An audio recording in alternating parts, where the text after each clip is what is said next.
Momento O Inédito Viável, com Emerson W. Dias, o provocador filosófico. Tá conosco aqui o Emerson W. Dias, trazendo o quadro Momento O Inédito Viável. Muito boa noite, obrigado pela presença aqui, Emerson. Boa noite, Renato, boa noite a todos os ouvintes. Vamos lá, então, nesta segunda-feira quente em São Paulo e no Brasil. Bem quente, bem quente, bem quente. O que você traz para nós? Vou falar sobre diversidade, né? O recorte aí de gênero, fundamentado na polêmica do fim de semana, né? Que você já acabou de noticiar aí, enfim, já deu todos os comentários. Mas eu quero fazer um olhar um pouco mais científico da coisa. Né? Certo. Quando a gente fala de diversidade, isso é um tema que está muito presente nos RHs das empresas hoje. Quando você vai num RH de uma empresa, o pessoal está lá desenvolvendo programas de diversidade, inclusão, etc. É muito comum. E a gente trabalha com 5 recortes, praticamente, quando você fala de diversidade, né? Que é o primeiro ponto que eu queria desmistificar aqui, o que é diversidade. Então a gente fala dos recortes, né, de mulheres. Então você fala das questões de empoderamento feminino, liderança feminina, todas as questões de mundo do trabalho das mulheres, etc. Isso é um recorte. O outro recorte é a parte étnica, né, o antigo conceito de raça, que é minorias, né? Hoje você fala muito das questões de imigrantes, né? O judeu, árabe, etc., que são etnias. Depois você tem o recorte das pessoas com deficiência, né? Que é um outro tipo de diversidade. Você fala, tem que incluir as pessoas, etc., né? A pessoa que tem uma deficiência física ou intelectual, etc., que também precisa ser olhado. Depois você tem as questões de geração, e aí você está falando, né, a geração Y, a geração X, Baby Boomer, tradicionalista, ou seja, os recortes por geração, né, pessoas mais jovens, mais velhas, etc. Isso é um recorte de diversidade. E o que eu quero destacar aqui é o recorte do que hoje se chama de LGBTI+, né, que aí o pessoal geralmente fala, diversidade de gênero, já foca neste aspecto, mas eu quero abrir essa caixinha porque eu acho que é importante a gente discutir do ponto de vista científico, né, o que é cada um desses elementos, para a gente tentar pensar se a gente de fato concorda, não concorda, mas com um elemento científico que dá sustentação à discussão. Okay? Eu já tinha ouvido falar em LGBT, aí isso, tem o I+. I+. Por quê? Porque são vários tipos, né? Uhum. E aí e todos eles são fundamentados em 4 grandes diferenças. Eu acho que é isso que a gente precisa ter clareza, né? Uhum. Primeiro, qual a primeira diferença que a gente existe, né, neste mundo? A gente tem o sexo biológico, certo? E no sexo biológico é praticamente animal, né? Um elefante, cavalo, né? Gente, ou seja, é o lado animalesco. Sim. Que nos separa entre machos e fêmeas, certo? Uhum. Então você tem macho e tem fêmea. Mas a gente tem situações onde a pessoa nasce com os dois sexos, certo? Tem. Que é o antigo hermafrodita, né? Sim. Que hoje se fala intersex. Intersex. Por quê? Porque ele está entre os polos, né? Ele está no miolo. Ele não é macho e nem fêmea, ele tem as duas condições. Então ele é o intersex. Por isso que ele é o I do LGBTI. Né? Tá. Lembra daquela novela que tinha a personagem Buba? Sei. Uma novela bem antiga, né? Que ela era uma hermafrodita, ela tinha os dois sexos, etc. Olha só, se a gente pegar só esse aspecto, do aspecto biológico, só por natureza nós já teríamos uma situação que não dá para encaixar nem macho nem fêmea, certo? A pessoa que nasce com os dois é o quê? E muito mais do que nasce... Hermafrodita? O intersex. Não, sim. Mas você está falando, né? Quer dizer, tecnicamente falando, seria um hermafrodita. Ou seja, já tem um terceiro aí, né? Porque ela não é macho nem fêmea. Sim. E aí, depois, né? Quem é, Renato, que decide com qual órgão ela vai ficar? Certo? Se decide quando nasceu, então seus pais, é o médico, ou depois quando fica adulto. Ou seja, só aí já dá uma certa discussão na sociedade, naturalmente, porque a pessoa nasceu com as duas possibilidades, certo? Sim. Então por aí a gente já pode pensar que, diversidade inclui questões aí biológicas, né? Sim. Bom, a segunda diferença que tem é quando a gente fala de identidade de gênero. E na identidade de gênero, que é diferente do sexo biológico, é a forma como a pessoa se identifica. E aí ela pode se identificar como homem ou como mulher, certo? Ou ela pode ser o gender queer, né? Que é aquele que não se identifica com nenhum dos dois ou se identifica com os dois.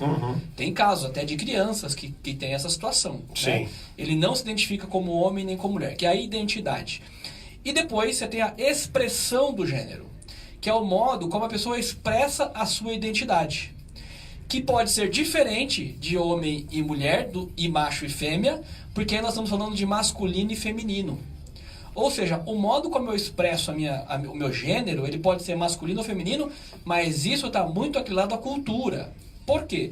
Quando você fala assim, uma expressão de gênero feminina, então você imagina cabelo colorido, unha pintada, cílios, ou seja, toda uma construção social daquilo que nós entendemos como ser o universo feminino, certo? Certo. E do ponto de vista masculino, você imagina, né, o cara de terno, gravata, sapato, cabelo curto, ou seja, tem uma construção cultural em relação à expressão do gênero, masculino ou feminino. E quem não se encaixa em nenhum desses padrões, ou se fantasia, vamos chamar assim, de qualquer um dos lados, é o que a gente chama de andrógeno. Tá. O andrógeno está ali no meio entre o masculino e o feminino. E esse ponto eu acho que é um ponto importante, né? Porque se você pensar hoje, eu estava olhando nesse fim de semana aí os vídeos lá do encontro do G7 e tal, não sei o quê. Todos os líderes mundiais de terno, gravata, né? Cabelo cortado, bem arrumado. Então a gente tem uma ideia ali de uma masculinidade, né? Um cara vestido. Só que nem sempre foi assim, né? Se você pegar o rei Luís XIV lá da França, o que era chamado de o rei Sol, né? Que foi o monarca que ficou mais tempo governando um país, ali mais ou menos no final do século XVII, começo do século XVIII, se você olhar as fotos do Rei Sol, ele usava vestido, perucas, sapatos de salto, tá? O Luís XV, né? O sapato. Ou seja, essa construção do que é masculino e feminino, ela depende da cultura. Sim. E depende da época, né? Então, assim, quer dizer, é uma coisa meio, diria, muito sensível, né? Você detectar que um tipo de roupa define qualquer outro tipo de caráter, etc. da pessoa. Ou seja, a forma como as pessoas se expressa pode ser masculino, feminino ou andrógeno. E por último, aí você tem a orientação sexual. Que a orientação sexual aí é hétero, homo ou o bissexual. Né? Hétero de um lado, homo do outro e o bissexual. Por quê? Porque aí está falando o seguinte, é o modo como a pessoa sente atração pelo outro. Tá? E aí ele pode sentir atração pelo mesmo tipo, né? Do sexo biológico, pela expressão de gênero, pela identidade, ou seja, ele pode divergir, né? Ou pelos dois, né? Ou pelos dois, né? A pessoa tem o hétero num extremo, o homo no outro, e entre os dois o bissexual. Mas você tem a história do pansexual, enfim, isso é o complicador. Porque quando você fala de orientação sexual e mistura, né, com sexo biológico, identidade de gênero, com expressão de gênero, isso dá uma combinação de um monte de coisas. E aí isso confunde todo mundo, né? Sim. Por quê? A gente diz o seguinte, cisgeneridade, ou seja, um homem cis, é aquele homem que tem a sua identidade de gênero, a sua expressão de gênero, a sua orientação, de acordo com o sexo biológico. Né? Tá. Então ele é homem, ele se expressa num caráter masculino, dentro da nossa sociedade do que é masculino, né? A sua identidade é homem e a sua orientação sexual é hétero. Então esse é um homem cis. Quando você fala de um homem trans, aí o que acontece? Ele troca isso, né? O sexo biológico, macho ou fêmea, não definiu todo o resto. Então por isso que ele é trans, né? E aí você sempre olha o destino, né? O homem trans é aquele que nasceu fêmea, mas que se transformou num... Melhor, ele nasceu sempre o homem, final. mas virou fêmea. É sempre o final. Quando você fala um homem trans, é porque o destino dele foi homem, mas a biologia dele é fêmea. Entendi. Entende? Então, e a mulher trans, o contrário, né? Tá. Ou seja, quando ele é, vamos dizer assim, igualzinho, né? Que seria pra gente na cultura ocidental, etc., o normal, mas eu não gosto dessa normal porque isso sempre houve na sociedade, mas aquilo que a gente chama de normal seria o homem cis, né? Ou a mulher cis, que é o conceito de cisgeneridade, que é o estudo de gênero, certo? E que bate com a identidade da pessoa. Tá. Quando a pessoa não é cis, ela é trans. Por quê? Porque o sexo biológico não define todo o resto, entende? Entendi. E aí quando a gente olha isso, né? Sexo biológico, identidade de gênero, expressão de gênero e orientação sexual e cultura, e volta no passado, a gente tende a ter um olhar um pouco mais cuidadoso, né? Quando a gente enxerga o diferente das pessoas. Então a gente olha isso de um ponto de vista mais científico e acaba entendendo que, no fundo, são humanos que por razões biológicas ou psicossociais ou qualquer outro tipo que seja, né? E isso não tem nada a ver você dizer... Você tem casais, né, de homens com homens, né, biologicamente, que adotam filhos, que esses filhos não se tornam homossexuais no futuro, né? Muito pelo contrário. E você tem também uma questão seguinte, você mesmo falou aqui, né? A gente sai daqui na Paulista, a gente vê um monte de cenas, né? E adianta você dizer que o seu filho vai ficar protegido porque ele não vai comprar uma revista. Simplesmente não compre, né? Mas ele sair na rua, ele vai se deparar com essa situação. Se ele gosta, ele vai comprar. Exatamente. E a manifestação... Dependente do que os pais falam. Na verdade, os pais vão perder, inclusive, a proximidade. Exatamente. Né, nós estamos falando aqui, acho que é bom a gente falar, né?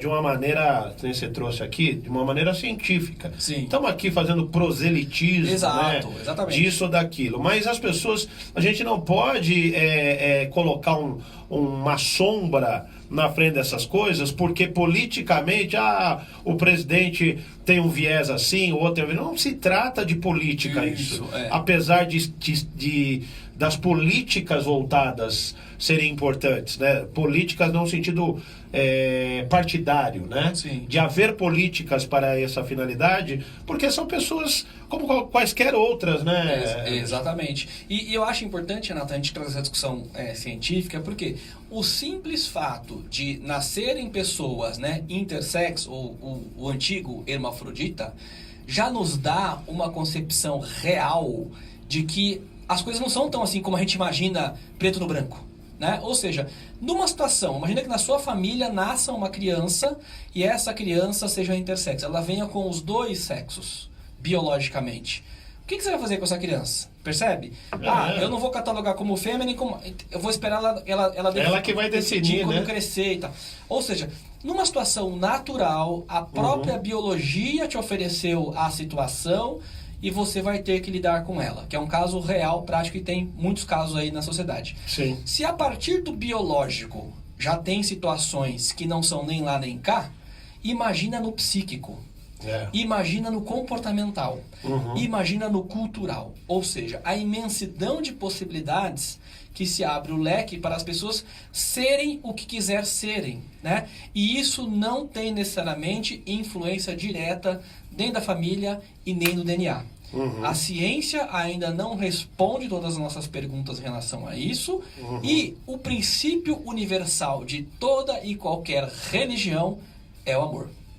É isso aí. Ou seja, independente do que eu acho certo ou errado, o princípio universal de toda religião é o amor. E se eu não tenho respostas ainda sobre tudo essas coisas, no mínimo eu preciso resgatar um outro valor que é importante, que é universal, que é um respeito.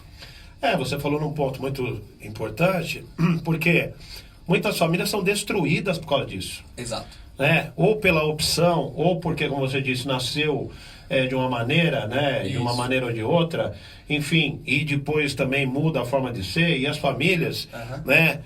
Com o preconceito, acabam perdendo o contato com os filhos, os irmãos, com não sei o quê. A gente sabe o que é, né? Esse preconceito gigantesco, como eu acabei de falar aqui, né? O motorista dando um soco na cara do outro, simplesmente porque o cara abraçou o outro dentro do ônibus. Correto, né? Quer dizer... Como se ele tivesse o direito, né? Como se tivesse... Porque se também vira cultura bater porque o cara é gay, porque é isso, porque é aquilo, também a gente já tem tanta atrocidade, né? E as atrocidades maiores são aquelas em que, justamente, nós não temos aí a corrupção corroendo o dinheiro do cidadão, enfim, por aí vai. Mas essa questão, na verdade, é uma questão que precisa vir à base e ser discutida de forma clara, sem esses preconceitos todos que muitas vezes a sociedade gosta de impor. Mas quando você tem um amigo, quando você tem um irmão, quando você tem uma pessoa da família, sabe? Aí você, peraí, o cara, né, eu pensei que era uma coisa, mas é outra, entendeu? E tira isso, porque você acabou de falar, o amor tem que vencer esse tipo de coisa. Exatamente. Né? E aí, assim, né? Eu não consigo... Muita gente fala isso, né? Eu não consigo achar isso normal. Cara, mas respeito, né? Exatamente. Você não acha normal, mas você tem que entender que a outra pessoa é um ser humano e que você, por mais que não concorde, não goste, etc., você tem que respeitar. É a vida do outro. É ele que sofre todos os ônus e bônus daquilo que ele escolheu Se é que ele escolheu, né, Renato? Exatamente. Porque muitas vezes, cara, não tem escolha. O cara nasceu assim. Nasceu daquele jeito. Não é escolha. O cara nasceu, pô. E a pessoa não é obrigada a gostar também, Exato, né? Porque a gente tá falando. É o que você falou, exatamente. Ninguém é obrigado a gostar de ninguém. Agora, respeitar, você é obrigado. Exatamente. É obrigado por quê? Porque você vai ter que responder na justiça por um ato que você cometeu. Porque é uma coisa, vamos colocar aqui no campo do futebol. Né? O cara não gosta de corintiano. Você tem todo o direito de não gostar de corintiano. Agora, ir lá e dar um murro na cara do corintiano, você não tem esse direito. Ninguém tem esse direito. E aí eu vou colocar uma pimenta mais ainda, né? Quando você estuda a violência contra essas pessoas, né? Você busca explicações psicológicas do seguinte sentido, né? Quem muito odeia é porque, no fundo, ama e não quer aceitar. É a coisa da negação, né? Exatamente. Da negação, que em psicologia fala muito também. Exatamente isso. Tem isso também. Bom, 6h42 em São Paulo. Deixa eu ver o que o pessoal está comentando aqui. Antes de você falar a frase do dia aí, viu, Emerson? Renato, um problema falar de Abu, não sei o que, Maomé, não sei o que, mais conhecido como Maomé, foi um líder religioso. Tem o nome dele inteirinho aqui. Por isso que Abu Abdul, não sei o que, tarará, mais conhecido como Maomé, foi um líder religioso, político e militar árabe. Segundo a religião islâmica, Maomé é o mais recente e último profeta do Deus de Abraão. Que nós falamos aqui do Charlie Hebdo, né? Sim. Do jornal lá que eles... E só pelo tamanho do nome de Maomé já viu, né? Aí ele dá risada aqui. A Sandra está dizendo o seguinte: nossa, Emerson, é muita coisa. São muitas escolhas. Que saudade de quando existia apenas menino, menina, homem, mulher. Tem coisa demais. Isso é para confundir a cabeça de qualquer um. Para mim, isso é coisa do 666. Mas não é. Na realidade sempre existiu, né? Inclusive na época dela, se ela for investigar na escola, né, nas crianças, acontece que a sociedade era tão bruta, né? E isso era tão difícil para essas pessoas viver, que elas não se revelavam. Não, que é até hoje, inclusive, até hoje. Né? Mas até hoje, de uma certa forma, as pessoas aceitam mais. Né? Existe uma abertura maior. Então, hoje você tem, por exemplo, hoje quando eu comecei falando aqui que o RH das empresas está muito aberto a esses temas. Né? Quando você vai discutir em políticas de recursos humanos, o pessoal tá tudo antenado nessas temáticas, né? Antigamente, inclusive, o cara demonstrava, vamos supor, o cara era homem, mostrava uma meiguice acima da média, vamos dizer. Exatamente. Já, aquele lá eu não quero porque não é o objetivo. Né? E é uma coisa, né, que você falou da meiguice, né? A gente trabalha esses conceitos, né, de feminino e masculino de forma muito distorcida também, né? Sim. Eu já vi situações do tipo, você não parece homem, porque você é muito educado, né? É como se o homem tivesse que ser bruto, grosseiro, né, pra ser homem. Não, aliás, é um termo bastante comum, né? O cara parece uma flor, né? Exato. O cara parece uma flor, né, Leodonelli? E aí é muito usado isso. A mulher é um pouco mais dura, machona, ou seja, é um conceito, assim, muito frágil isso tudo, né? Mas como você está dizendo, as empresas estão mudando, estão mudando, já mudaram e estão mudando cada vez mais. Sim. Tem aqui o César também dizendo o seguinte: Emerson, com relação à roupa, modo de vestir, como é que é? Peraí.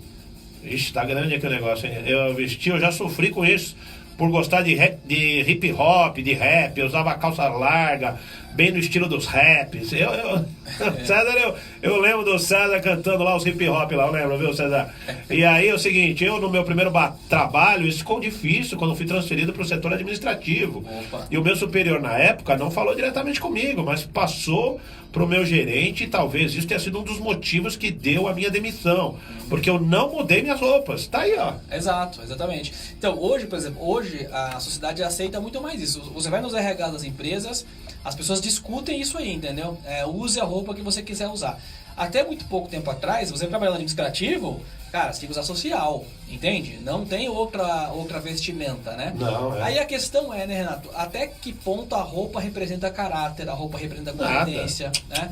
Então, quer dizer, hoje a gente está muito Outra mais coisa aberto também é quando escreve na pele, como é que é o... Tatuagem? Tatuagem também era um negócio... Bastante. Até hoje ainda é bastante... mas as empresas... Mas muito mais liberado. Eu falo, inclusive, também, Emerson, porque minha filha trabalha no Nubank, que é uma startup de cartão de crédito, sei o quê. E ela fala coisas lá... O pessoal que trabalha lá. Maravilhosas, assim, do ponto de vista do ambiente. Exato. Pra você ter uma ideia, ela leva o cachorro dela pra trabalhar no ambiente deles lá. É um conceito de você trazer as pessoas com as suas diferenças, né? Até porque, Renato, já se percebeu no mundo dos negócios que o que traz resultado é a diferença. Não é o pensamento todo mundo igual, né? Sim. É a divergência, a diversidade que traz novas ideias, conflitos, e os conflitos são resolvidos e se transformam em melhores produtos e serviços. Ou seja, agora, não dá para você trazer diversidade só na fala, né? Tem que ser na prática. Sim. Então, quer dizer, leva o cachorro para trabalhar, você aceita o cara todo tatuado, o cara que quer usar roupa de skatista ou de rapper, o cara usa. Por quê? Porque no fundo, o que vai valer é a entrega que ele faz para a organização, né? Exatamente, que não adianta o cara também todo certinho lá não trabalhar, não fazer nada, né? E se você pegar um exemplo, né, Renato, assim, a gente viu aí a Lava Jato nos últimos 5 anos, né? Todo mundo que ela prendeu, todo mundo engravatado, todo mundo com cabelo cortado, bonitinho, né? Trabalhava, se você visse na rua, você achava que era um doutor, mas era ladrão, né? Ou seja, a roupa não representa caráter, muito menos competência. É isso aí. 6h47 em São Paulo. Também o Wander Simões com a gente aqui, viu, Juca? Dizendo salve, salve, tô aqui fazendo sorteio de livros, mas também ligado no Radar Paulista, o meu, o seu e o nosso jornal das tardes de São Paulo, Juca Felimeno. Um forte abraço. Não, merece mais que isso, né, Juca Felimeno? Mais empolgação. Não, o Emerson já deixou aí. Agora o Emerson entrou.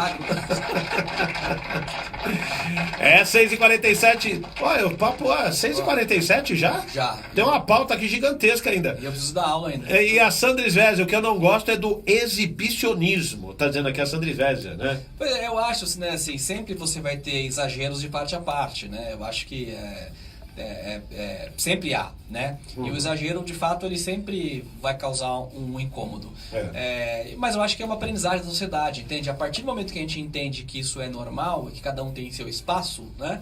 Isso vira uma cena cotidiana, então você não tem mais esse olhar de achar tão exagerado. Mas eu concordo, tem gente que exagera, né? Não acho que você também resolve o conflito querendo esfregar na cara do outro, né? Eu acho que tem que ter uma negociação, uma conversação, né? Manter-se a educação. Eu acho que com conversa, com diálogo, com moderação, você sempre chega a bons pontos, né? Mas eu acho que tem que ter respeito de parte a parte, né? Nós não podemos também achar que nós temos a verdade, nós temos o jeito certo de ser, e quem faz diferente da gente não é gente, né? Ou não é normal. Isso não faz sentido, né? Que é até a frase do dia que eu posso encerrar, né? Claro. A frase do dia é uma frase do Oscar Wilde, que ela diz o seguinte, ó: egoísmo não é viver a nossa maneira. Egoísmo é desejar que os outros vivam como nós queremos. Isso é ser muito egoísta, bom, né? Exatamente, é isso mesmo. Tá certo, então, Emerson, deixa seus contatos aqui para os nossos ouvintes e internautas. O site é www.oineditoviável.com.br. Nas redes sociais é só procurar O Inédito Viável no Facebook, Instagram e no YouTube, o canal O Inédito Viável, onde você tem acesso a todo o conteúdo que a gente fala aqui às segundas-feiras no Radar Paulista. Tá certo, Emerson, te aguarda então, semana que vem, segunda-feira. Segunda-feira. Tá certo, aqui segunda-feira, novamente com o Emerson W. Dias, momento O Inédito Viável. 6h49 em São Paulo. E vamos aqui, ó, tem muita notícia ainda pra